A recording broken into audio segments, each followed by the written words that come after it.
કેવીની class YouTube ચેનલમાં આ શેરી મિત્રોનું હું દિલથી સ્વાગત કરું છું। આજે વિદ્યાર્થી મિત્રો વાત કરવાના છીએ ધોરણ 4માં આપણી નવીન સ્વાધ્યાયન પોથી જે આપવામાં આવેલી છે તેમાં પર્યાવરણ વિષયનું જે પાઠ નંબર 1 છે રોજ નિશાળે જઈએ। જે વિદ્યાર્થી મિત્રો તમને ભાગ નંબર 1ના પાના નંબર 84 થી 87 ઉપર મળી જશે, જેનું આપણે આ વિડીયોમાં સચોટ સાચું અને સંપૂર્ણ સોલ્યુશન કરવાના છીએ। તો ચાલો વિદ્યાર્થી મિત્રો આપણે વિડીયોની શરૂઆત કરીએ। તેના પહેલાં તમે ખાસ ચેનલમાં નવા છો તો ચેનલને અવશ્ય સબસ્ક્રાઇબ કરી વિડીયોને લાઇક અને શેર કરવાનું પણ ન ભૂલતા। રોજ નિશાળે જઈએ જેની અંદર મિત્રો પ્રશ્ન 1 છે, નીચેના પ્રશ્નોના જવાબ લખવાના છે। પહેલો પ્રશ્ન છે કે મુસાફરી માટે કયા કયા વાહનોનો ઉપયોગ થાય છે તેમના નામ જણાવો। તો અહીં આપણો જવાબ આવશે કે મુસાફરી માટે બસ, રિક્ષા, રેલગાડી, મોટરકાર, સ્કૂટર, બાઇક વગેરે વાહનોનો ઉપયોગ થાય છે। બીજું, ઉપરના પ્રશ્નોમાં તમે જણાવેલ વાહનો પૈકી તમે કયા કયા વાહનોની મુસાફરી કરેલી છે તે વાહનોના નામ લખો। તો મિત્રો તમે જે અહીંયા જે વાહનોની મુસાફરી કરી હોય તે વાહનના તમારે નામ લખવાના છે। તો બસમાં, મોટરમાં, રેલગાડીમાં, બાઇક પર, રિક્ષામાં મુસાફરી કરેલ છે। ત્રીજું, આ એકમમાં બાળકો શાળાએ જવા કેવા કેવા વાહનોનો ઉપયોગ કરે છે। તો મિત્રો આ એકમની અંદર બાળકો રિક્ષા લઈને, સાયકલમાં, સ્કૂલમાં, બસ, બળદગાડું જેવા વાહનોનો ઉપયોગ શાળાએ જવા માટે કરે છે। પ્રાણીઓ દ્વારા ખેંચવામાં આવતા હોય તેવા વાહનો બળદગાડું, ઊંટગાડી અને ઘોડાગાડી વગેરેનો પણ ઉપયોગ કરતા હોય છે। ચાલો આગળ જોઈશું। 5, ડુંગરાળ કે પથરાળ રસ્તા ઉપર ચાલતા કેવી કેવી મુશ્કેલીઓનો સામનો કરવો પડે તે લખો। તો મિત્રો એક અહીંયા પ્રશ્ન રહી જાય છે કે પ્રાણીઓ દ્વારા ખેંચવામાં આવતા, ચોથો પ્રશ્ન છે કે પ્રાણીઓ દ્વારા ખેંચવામાં આવતા વાહનોના નામ લખો, બરાબર એવો પ્રશ્ન છે। તો પ્રાણીઓ દ્વારા ખેંચવામાં આવતા વાહનોમાં બળદગાડું, ઊંટગાડી અને ઘોડાગાડી છે। 5મો પ્રશ્ન છે, ડુંગરાળ કે પથરાળ રસ્તા ઉપર ચાલતા કેવી કેવી મુશ્કેલીઓનો સામનો કરવો પડે છે।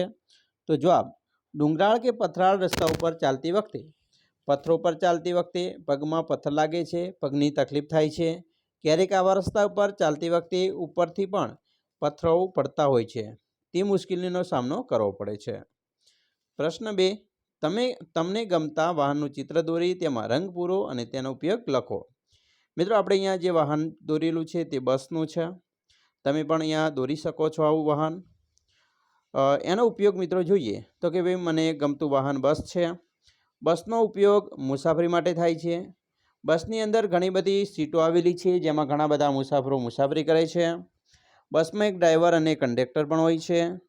બસ એક સરકારી વાહન છે જેથી તેનો ઉપયોગ દરેકે કરવો જોઈએ। બસમાં બેસી અમે ફરવા જઈએ છીએ। એક ગામથી બીજા ગામ, એક ગામથી બીજા શહેરમાં પણ જઈએ છીએ। હવે તો નવી બસોમાં ટીવી, વાઈફાઈ વગેરેની સુવિધાઓ પણ રહેલી છે, જે ખૂબ સારી બાબત છે। પ્રશ્ન મિત્રો 3, તમારી શાળાની 5 સારી બાબતો લખો। તમારી શાળાની કઈ બાબતો તમને ગમતી નથી અને તેને બદલવા જેવી છે તે પણ લખવાની છે। મિત્રો અહીંયા શાળાનું નામ તો તમારી શ્રી ખાલિયા પ્રાથમિક શાળા, અહીંયા તમારી શાળાનું નામ આવશે। સારી બાબતો અને બદલવા જેવી બાબતો, તો કે ભાઈ મારી શાળામાં દરરોજ નિયમિત શિક્ષકો આવે છે। તો બદલવા જેવી વસ્તુ એ છે કે મારી શાળાનો ડ્રેસ બદલવા જેવો છે।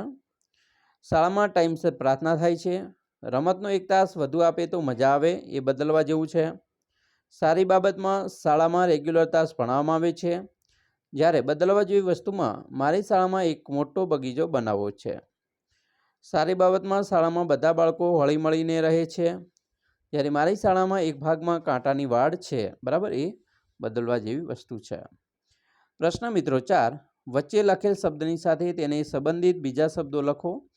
જેમ કે બગીચો જોઈને ઝાડ, પાન, ફૂલ, માંકડો, હિંચકો, લપસણી, ફુવારા વગેરે યાદ આવે છે। તો શાળા જોઈને જે યાદ આવે તે લખો।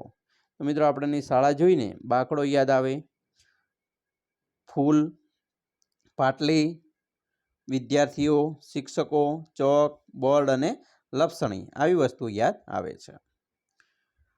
પ્રશ્ન 5, નીચેના પ્રશ્નોના જવાબ માહિતી મેળવીને મિત્રો લખવાની છે। પહેલું છે, અગાઉના સમયમાં જ્યારે બસ, રિક્ષા તેમજ બીજા વાહનો ન હતા ત્યારે તમારા દાદા દાદી નજીકના ગામે કઈ રીતે જતા હતા।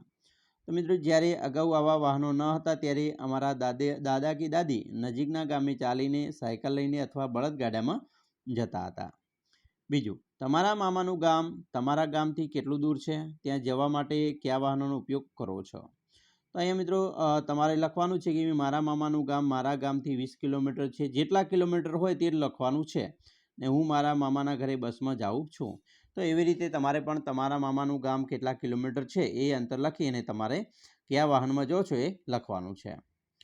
એવું જરૂરી નથી કે આ જ પ્રશ્ન મિત્રો સેમ તમારે જવાબ લખવાનો છે. ત્રીજું, હાલના વાહનોનો ઉપયોગ કરવાથી શું લાભ થાય છે? મિત્રો હાલના વાહનોનો ઉપયોગ કરવાથી એક સ્થળેથી બીજા સ્થળે સરળતાથી પહોંચી શકાય છે, ઝડપથી પહોંચાય છે અને સમયનો બચાવ પણ થાય છે. 4, તમારા મિત્રો તમારાથી કઈ જુદી રીતે શાળાએ પહોંચે છે? તો મારા મિત્રો શાળાએ સાયકલ લઈને જાય છે જ્યારે હું ચાલીને જાઉં છું. જેવી રીતે મિત્રો જતા હોય એવું આપણે સાચું લખવાનું છે. 5, સૌથી વધુ ઝડપી પહોંચવા તમને કયા વાહનનો ઉપયોગ કરવો ગમશે? મિત્રો સૌથી વધુ ઝડપથી શાળાએ પહોંચવા માટે મને સ્કૂલ બસ કે રિક્ષાનો ઉપયોગ કરવો ગમશે. જ્યારે અન્ય જગ્યાએ ઝડપથી પહોંચવા માટે વિમાન કે રેલગાડીનો ઉપયોગ કરવો ગમશે. તો વિદ્યાર્થી મિત્રો, આ વાત કરીએ આપણે તમારા પાઠ નંબર 1ના સંપૂર્ણ સોલ્યુશનની. આશા રાખીએ છીએ તમને આપણો આ વિડીયો ખૂબ જ ઉપયોગી નીવડશે અને ખાસ તમને વિડીયો ગમ્યો હોય તો લાઇક, શેર અને સબસ્ક્રાઈબ કરવાનું પણ ન ભૂલતા.